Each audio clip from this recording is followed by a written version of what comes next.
দায়িত্ব এবং কর্তব্য সম্পর্কিত। পুরুষদের তো বেশ কিছু দায়িত্ব রয়েছে, যেমন পরিবারের অন্ন জোগাতে তাদেরকে ঘাম ঝরাতে হয়, হাড় ভাঙা খাটুনি খাটতে হয়, পরিবারের দেখাশোনার জন্য সব ধরনের শ্রম দিতে হয়, তাদের নিরাপত্তা দেয়া, ভরণ পোষণ করা, মানসিকভাবে, আর্থিকভাবে ও শারীরিকভাবে তত্ত্বাবধান করা সহ এ জাতীয় সকল দায়িত্ব। তাহলে নারীদের দায়িত্বগুলো কি? এই সমীকরণে তাদের পক্ষটি আসলে কেমন? আল্লাহ আজ্জা ওয়া জাল্লা শুরুই করেছেন এভাবে যে পুরুষরা নারীদের দেখাশোনা করবে, আর আপনারা আশা করছিলেন আল্লাহ বলবেন যে অতএব নারীদেরও এ জাতীয় কাজ করতে হবে, তাই না? কিন্তু এভাবে না বলে তিনি বললেন ফাসলিহাত, একইভাবে অতএব পুণ্যবতী নারীরা, ভালো নারীরা। তিনি নারী শব্দটিও আলাদাভাবে উল্লেখ করেননি, তিনি বলেছেন ভালো নারী, যেন আল্লাহ নারীদের কাছে প্রথমেই ভালো হওয়াটা প্রত্যাশা করেন। আলাদাভাবে নারীর উল্লেখ করা হয়নি, তোমাদেরকে ভালো হতেই হবে। আর আরবিতে এই ভালো অর্থ কি?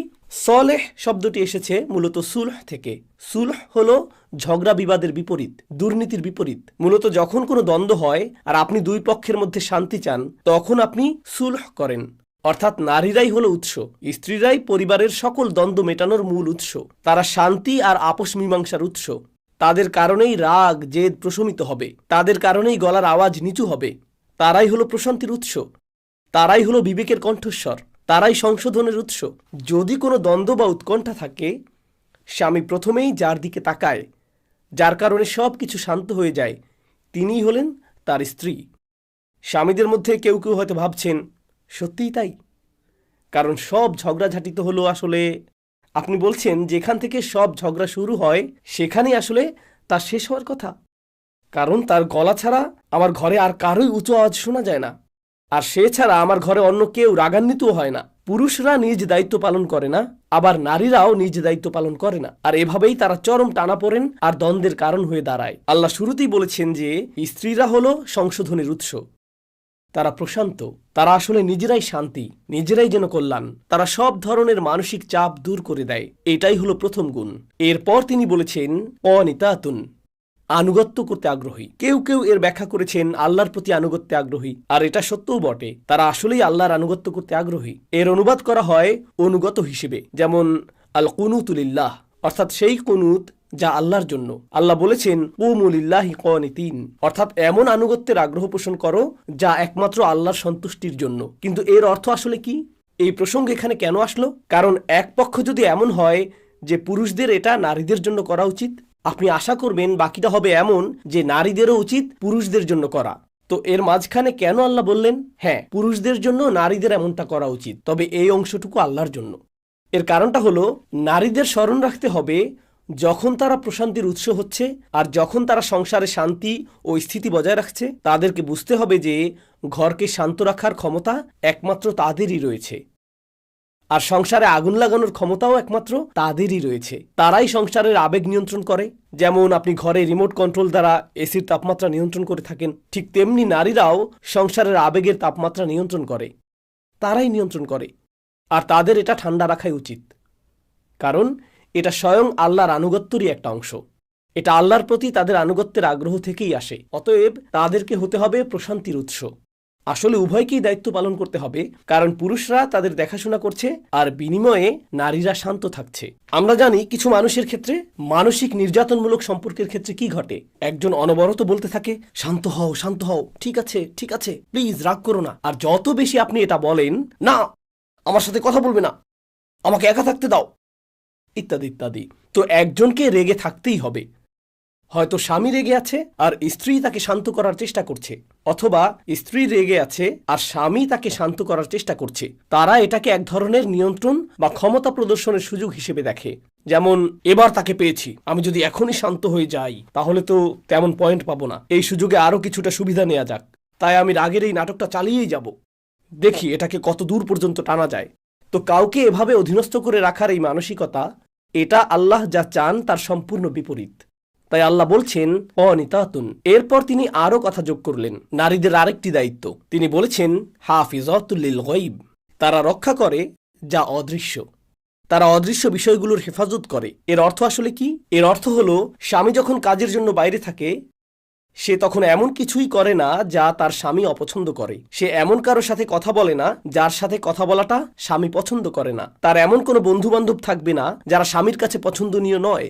স্বামীর অগোচরে সে কোনো নেতিবাচক আলাপচারিতায় লিপ্ত না।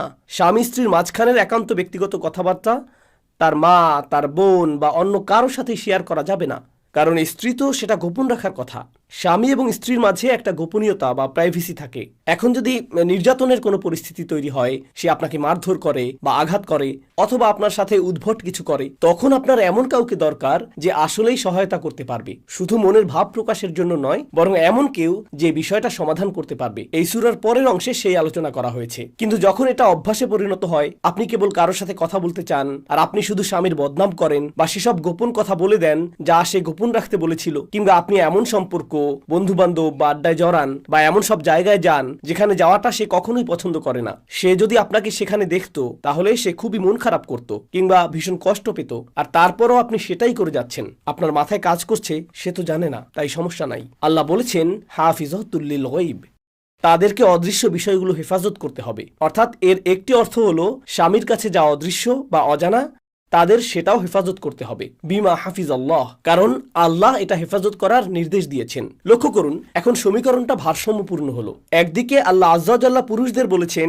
তোমাদেরকে ব্যয় করতে হবে, কারণ আল্লাহ তোমাদের উপরকে ফাটল ধরেছে, তাদের মাঝে বিশাল খাত তৈরি হয়েছে, আর তারা বুঝতেই পারছে না কিভাবে এই মৌলিক সমস্যাগুলো ঠিক করবে।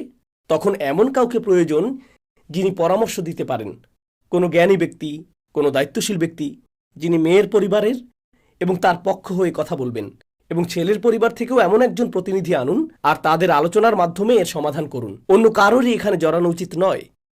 এটা রাতের খাবারের আড্ডার কোনো বিষয় না, এটা ঈদের দাওয়াতের কোনো মুখরোচক আলোচনার বিষয় না। এই দুইজনের বিরোধ চলছে, এটা অন্য কারো বিষয় নয়। এখানে একজন দায়িত্বশীল মানুষ প্রয়োজন, যার দরদ আছে, যিনি বিষয়গুলো বোঝেন, যিনি অতিরিক্ত আবেগপ্রবণ নন, যিনি অতিরিক্ত রাগী নন। তিনি স্ত্রীর পরিবার থেকে আসবেন, স্বামীর পরিবার থেকেও একজন শান্ত ধীর স্থির মানুষ আসবেন, এবং তারা একসাথে বসে পারস্পরিক আলোচনার মাধ্যমে সমাধানের চেষ্টা করবেন। যদি মিটমাট হয়ে যায় ভালো, আর যদি তা না হয় সেটাও ঠিক আছে। এভাবেই আসলে সমস্যাগুলোর সমাধান হওয়ার কথা। এভাবেই পারস্পরিক ঘৃণা সৃষ্টি রোধ করা যায়। জানেন অনেক সময় কি ঘটে থাকে? মানুষ ভাঙা সম্পর্ক নিয়েই বাস করতে থাকে, তারা কাউকে জানায়ও না, ভাঙা সম্পর্কটাকে জোড়াও লাগায় না। তারা এভাবেই একে অপরের প্রতি ঘৃণা পুষে রাখে। স্বামী স্ত্রীর মাঝে যখন এরকম ঘৃণা থেকে যায়, বাচ্চারাও সেটা লক্ষ্য করে, আর তারা শিখে যে এটাই হয়তো স্বাভাবিক। মা বাবার পরস্পরের সাথে এভাবে কথা বলাটা স্বাভাবিক। যখন এই বাচ্চারা বেড়ে উঠবে আর তাদের বিয়ে হবে, ভাবুন তো তারা তাদের জীবনসঙ্গীর সাথে কিভাবে কথা বলবে। তারা তো সেটাই শিখেছে, বাড়ি থেকে তো তারা এই স্কুলিংটাই পেয়েছে। তাই আপনার ঘরে যখন শান্তি না থাকে, আপনি আসলে সেই বিশৃঙ্খলা পরবর্তী প্রজন্মের মাঝেও ছড়িয়ে দিচ্ছেন। এটা এক ধরনের অবচেতন শিক্ষা। শিশুরা দেখে দেখে যা শেখে তা তারা কখনো ভুলে না। ক্লাসরুমে যা শেখা হয় তা মানুষ ভুলে যায়। আপনি যখন ছোট ছিলেন, শিক্ষক ক্লাসে কি বলেছিলেন তা আপনার মনে নেই।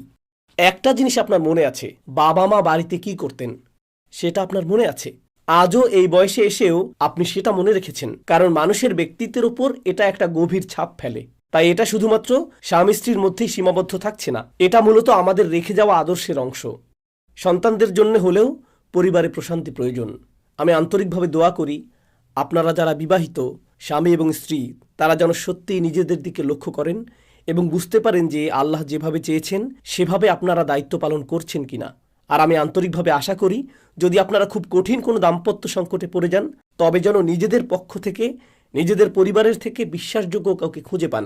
যদি পরিবারে নির্ভরযোগ্য কেউ না থাকে, কারণ এমনটাও ঘটতে পারে, হতে পারে সবাই অবিবেচক, সেটা হতে পারে, সবাই হয়তো অবিবেচক, তখন আপনাকে এমন কাউকে খুঁজে বের করতে হবে যে অন্তত আপনার পক্ষটি যুক্তিসঙ্গতভাবে তুলে ধরে আপনার হয়ে কথা বলতে পারবে। কারণ আপনি যদি নীরবে নির্যাতন সহ্য করতেই থাকেন, তাহলে আসলে যা ঘটছে তার জন্য আপনিও আংশিকভাবে দায়ী। এটা শুধু আপনার সাথেই নয়, আপনার সন্তান বা ভবিষ্যৎ প্রজন্মের সাথেও সম্পর্কিত, তাই না? কারণ কারো প্রতি ক্ষোভ নিয়ে বেঁচে থাকা মোটেও সমীচীন নয়। এটাও সমীচীন নয় যে কারো দিকে তাকাবেন আর সারাক্ষণ মনে করবেন সে আপনাকে কতটা কষ্ট দিয়েছে। অশান্তিতে দিন কাটানো সমীচীন নয়। বিয়ের মূল উদ্দেশ্যই ছিল লিতাসকুনু ইলাইহা। আল্লাহ ভালোবাসা এবং যত্নের উল্লেখ করারও আগে, মাওয়াদ্দাত ওয়া রাহমার উল্লেখ করারও আগে বলেছেন বিয়ের প্রথম উদ্দেশ্যই হলো যাতে তোমরা একে অপরের মাঝে প্রশান্তি খুঁজে পাও। তার দিকে তাকালে আপনি যেন প্রশান্ত হয়ে যান, স্বস্তি পান। অবশেষে আমি একটা নিরাপদ আশ্রয় পেয়েছি। এটাই সেই জায়গা যেখানে আমি মর্যাদা পাবো, অপমানিত হব না, অতীতের ভুলগুলো মনে করিয়ে আমাকে খোঁটা দেওয়া হবে না। আমি সম্পূর্ণরূপে স্বস্তিতে থাকব, কারণ আমি আমার জীবনসঙ্গী স্বামী বা স্ত্রীর সান্নিধ্যে আছি। যদি সেটা না থাকে তবে তা সৃষ্টি করতেই হবে। আর যদি নিজে নিজে সেটা করতে না পারেন তাহলে আপনার বাহিরের সহায়তার প্রয়োজন, বিশেষজ্ঞ সহায়তা প্রয়োজন। আল্লাহ আমাদেরকে তৌফিক দান করুন যেন আমরা ভাঙা সম্পর্কগুলো ঠিক করতে পারি এবং আমাদের নিজেদের ও পরিবারের জন্য যা উত্তম তা করতে পারি। আল্লাহ আমাদের তৌফিক দিন এবং সেই সামর্থ্য দান করুন যেন আমরা সঠিক সহায়তা গ্রহণ করে ভাঙা বন্ধনগুলোকে আবারও জোড়া লাগাতে